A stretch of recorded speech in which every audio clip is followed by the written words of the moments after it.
I come from an immigrant background, so I heard of Turk back in 2015.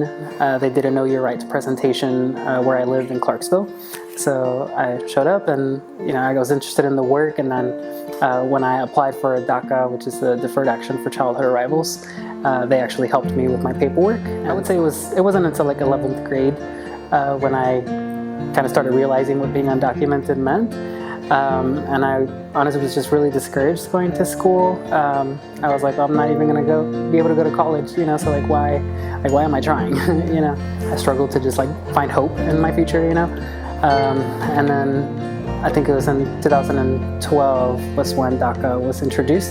So it was in December of 2013 that I was approved for my DACA. And I remember at that point I was working at a restaurant. I was getting paid cash as a busboy. And I remember calling my attorney on my lunch break, hey, what's the update? And they were like, oh, you got approved. And I just remember literally crying my eyes out. And I was sitting at the bar and I'm like, people probably think I'm drunk or something. I was like, but I'm just on my break crying because I was approved.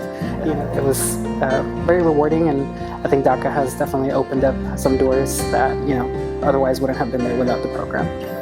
With the pandemic, so I think just finding resources, knowing where to look has always been kind of difficult, especially for someone who doesn't speak the language, who's a newer arrival.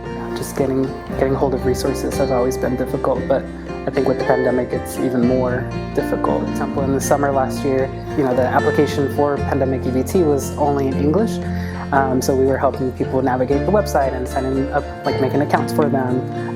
And our attorney on staff kept advocating with DHS for more language access, or just making that application process a lot easier for folks, focusing more on language access for folks. For sure, that's been a big struggle.